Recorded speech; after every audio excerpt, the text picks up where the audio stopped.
Hi folks, how you all doing? Just on a ride with my bro Sanjay up to Rivi. Beautiful warm Saturday afternoon. And I have to give a huge, massive shout out to our American cousin, Kraken's Garage Adventures. He subscribed to my channel earlier this week. And yeah, if you can head on over there and subscribe to his channel, he's a small YouTuber like me. You know, we've got to help each other out.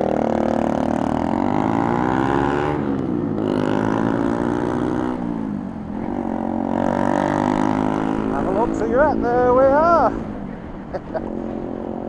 Nelson Square. I thought the pubs would be really busy. Weather being nice. Thought they'd be rammed. I bet it's going to be tomorrow. Although people have to go back to work on Monday, so who knows? Plus the football's on. Don't know who's playing today. This is Bank Street. All this is being knocked down. Been at it for years. It's supposed to be like an old singing, dancing apartments. I don't know what else. Bolton Thai boxing clubs down there. Sandy Holt. Used to train with, well, not train with, I used to train there, God, late 80s. I think it was, what was it? Yeah, 1987 to 1990. Got pretty good at it as well. As I was doing that and going to the gym. No, it was 1991, I think. I stopped training there and the gym. Because I turned 17 and my brother was a manager at a club, Icon, Ritzy, Fifth Ave, Central Park, whatever you want to call it. And it was basically no queue. I didn't have to queue up, didn't have to pay to get in, didn't have to pay to put my coat away, and free drinks all night.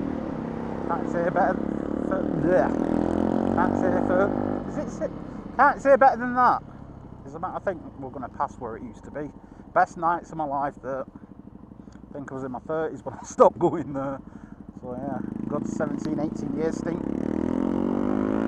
And yes, I was Mr. Popular, as you can imagine. Real good times. Very good times.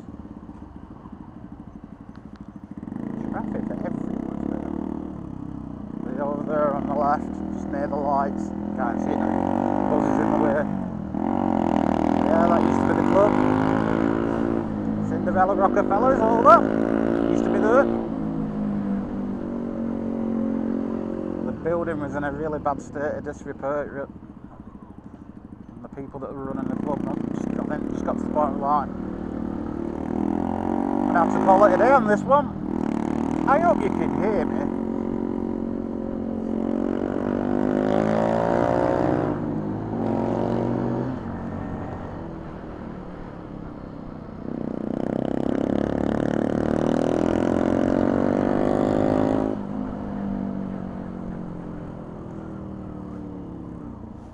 You know, I saw that guy out on that Domino's, is it Domino's, whoever it is, pizza place where they deliver on motorbikes.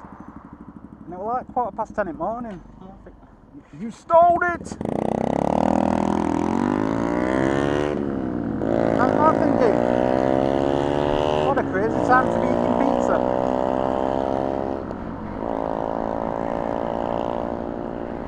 That's just me. You know, I don't think, like, from a Domino's or somewhere like that, I've ever ordered pizza for my dinner. We used to go in town back in the day with the kids when the kids were small. And there's a thing called Bella Pizza. We used to go there and get pizzas. Really cool little pizza place that. Love that place.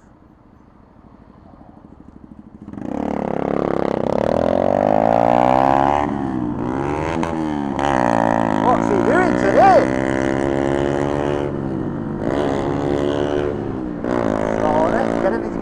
That's because you've not been out on it all week. You've forgotten how to ride. I'll put this visor down. All this noise pollution from the wind. Sanjay's bike.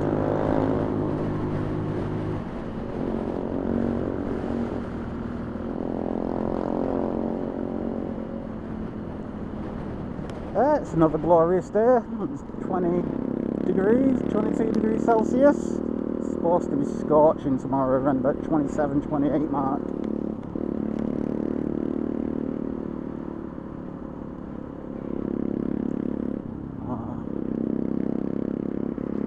The bike's on 1,259 miles now. And again, touch wood, I've not had a problem with it. Just maintenance. And this is the thing, we're living in an age of technology now where we can share information in a heartbeat. And, you know, back in the day, if you wanted to learn something about your bike, you didn't have the internet. Not when I was 16, you didn't. So it was, you know, one or two things, ask people around you that were involved with bikes. And luckily, you know, my dad was a mechanic. And I picked everything up from him. I was stripping engines down and could rebuild them. You know, with his guidance at like 6 and 7 years old, I absolutely loved it. And his best friend used to own he had a few best friends that owned scrap yards, and they'd let me get on the crane things they had and pick the cars up and put them on top of each other. I used to absolutely love it. That's what my childhood was like. So if I wasn't with my dad at home doing things with cars, you know, I was with his friends in the scrap yards and stuff. And it was a really good crack.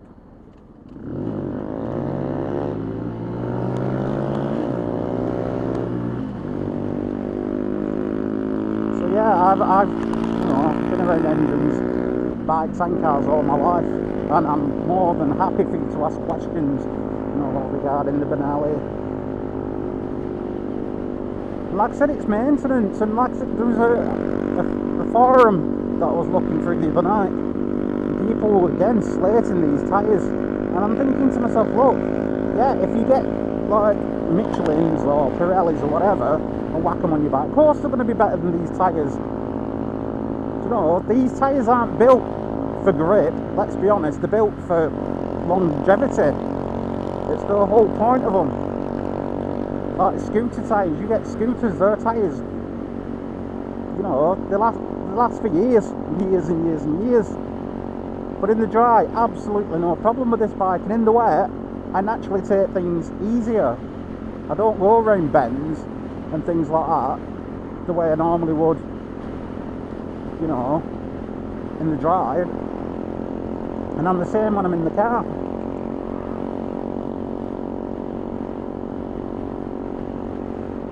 So it's like, I'm not going to sit here and say, oh, this is the best 125 in the world and it's all singing and all dancing, because it's not.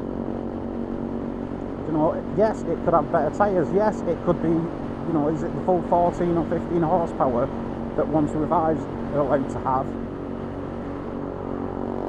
You know, yes, the suspension could be less firm, but you can adjust that at the back. There's lots of things that could be different on this bike, but for what you get, let's put it this way, when I was 16, that was in 1990, I had a 1983 Yamaha DTR 50, and it was 2-stroke, and I had more breakdowns on that bike, and this is one of the routes I used to take coming to college. You know, the college, like everything else these days, is long gone and knocked down and turned into an housing estate, but this is the route I used to take, and I had more breakdowns on that bike, and it was the only bike I had. And I've had this, I've done 1,261 miles now on it. Nothing's gone wrong with it. And my DT, when I bought that bike, it had 1,780 miles on it. Yeah, that's right. And it was a one owner. And basically the lad had done the same thing as I'd done when he got it new. Used it to go to college on. Got to 17, decided he wanted a car, didn't know what he wanted to do with the bike, and the years just ticked over. And one day, he was telling me this, he pulled the cloth and said, like, you know, 7 years later, whatever it was, I need to sell it. And luckily, I bought it, and it was, you know, it's like new. And me and my dad rebuilt that bike. And I'll tell you how good we were doing it. I took it for MOT flew past flying colours. But like I said, I had more breakdowns on that bike, and that's a Yamaha. And alright, yeah, it's all technology now from the 80s, but I'm just making a point.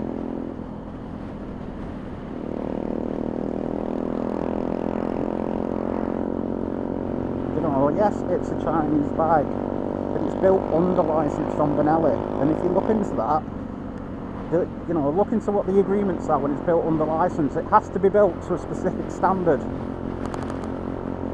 and the way like Europe is with the Euro 4 and Euro 5 and all the rest of it, they're not just going to let you have crap, and that's what I say. It gets me angry sometimes when people say, oh, Chinese rubbish. Guess what? Honda MSXs, do you want to have a guess what country they're built in? I'm not even going to glorify it with an answer. You know, that's like people turning around and saying, oh, certain cars that are built in certain countries are crap. Look at Skodas back in the day. They were the laughing stock of, you know, the car world. You know, I think one of the jokes were, what are those metal lines running along the window on the back of a Skoda? The hand heaters. They're there to warm your hands when you're pushing it. You know, they were a laughing stock. And then Audi took them over, sprinkled some of the Vosper on dirt technique, and they're really, really nice cars now. They really are. I've been in a couple and I think they're absolutely fantastic cars. If you weren't looking at the badge, you wouldn't know you're in a Skoda. Speaking of a Skoda. So yeah, it's each to their own. And like I said, I went sitting on KTM Dukes, and I only wanted one of them. I think I've said it in one of my other videos, because I love the display.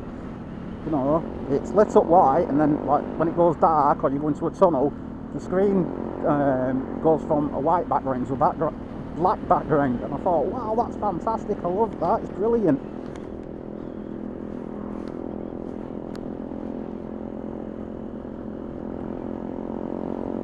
And then I was like, are you really going to buy a motorbike just for the screen? And I almost did. Do you know when you sat there with your phone in your hand and you're like, shall I, shan't I, shall I, shan't I? And I was doing that and I almost pressed ring. It's like, yeah, here's my card details. Tell me when it's ready, you know. You don't have to deliver it, I'll come and pick it up. And I didn't pull the pin on it. And like I said, you know, I don't know if I mentioned it in one of my other videos, I went taking my son to the place he was doing his CBT, excuse me, which is the same place I ended up doing mine. And they had one of these bikes, on the bench, there were PDI in it. And I looked at it and I just thought, nah, not for me, not at all. And like I said, I originally ordered a scooter. And they said it's all, you know, this was back in October last year, and they said, oh, it's going to be January, February because of what's going on with COVID and all this. And I was like, I'm not waiting that long. And after a month or so, I messaged them through email and rang them and just said, like, you know, they had one of these. This was the last one they had left in stock, by the way, in this colour. And I just changed it, and I'm so glad that I did. Because I've been on scooters many times, and I love scooters, I'm not going to lie to you. I think they're great for storage, and the idea of just putting your feet up and twist and go. But I knew in my head and my heart, in the long run, I'd get bored. You know, I like changing gears and everything, and I'm glad I got this bike. And I'll be honest with you, and I don't know if you've seen his channel, Spikey, had he not created that channel and bought one of these bikes and done all the videos that he did on them, I wouldn't have bought one. I was going to get the Honda MSX, and the guy in the showroom said, oh, the new one's coming out, we'll have it in a month. So I said, right, here's my phone number, ring me when it comes in. And I thought, I'm not even going to go on the internet and look at it, it's going to be fantastic, I'm going to absolutely love this new MSX when it comes out. And he rang me and said, oh, hi mate, we've got the Honda MSX, come down and have a look if you want. So I was like, okay. Just under an hour later, I was there in the showroom, and he's like, looking and going like, what do you think? And this is me, we all have our own taste. each to their own, okay? I was like, no thank you, no thank you.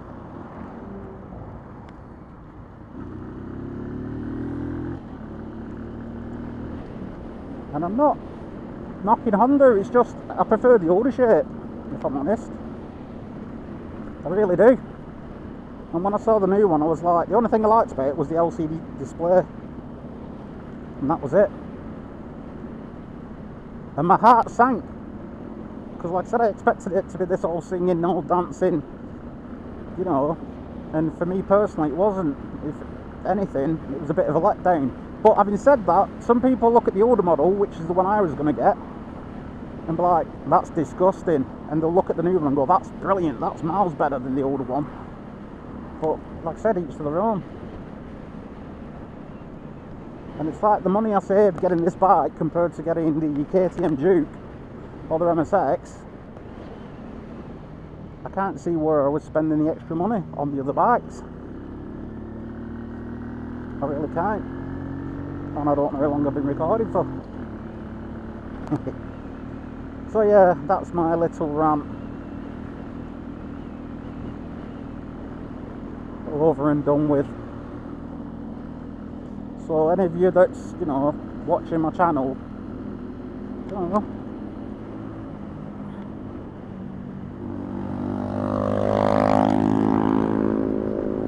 please watch my videos. And if you get one of these bikes, go buy the book, breaking the engine in and everything. You won't regret it. Don't just start pinning it and ragging it, because it won't last. And this is my whole point about bikes or cars, it's maintenance. And it's like I meticulously clean this bike, because if at some point in the future I come to sell it, I want whoever's buying it to look and go, wow, look how old, you know, that bike's X amount of years old, but look at the condition it's in.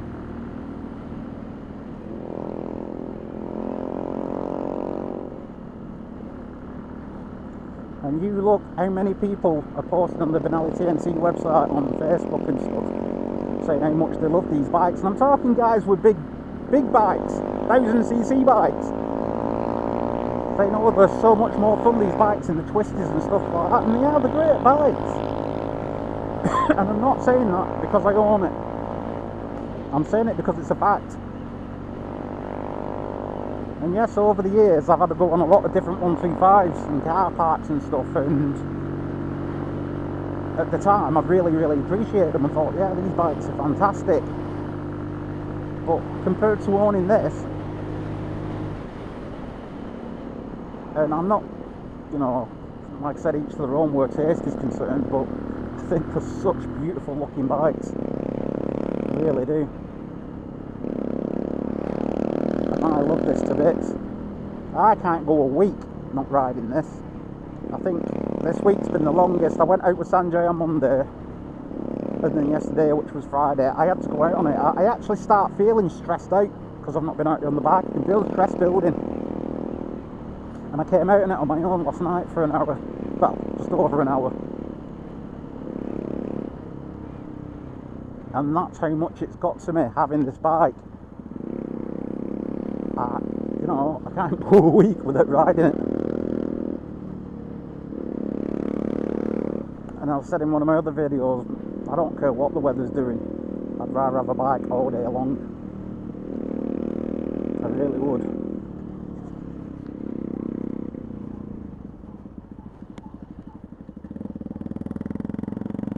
So yeah folks, good, left my indicator on. I'm gonna leave it here. Same car as mine. Again, I'm sure that's. I hope you're all doing well, and I'll see you soon. Bye.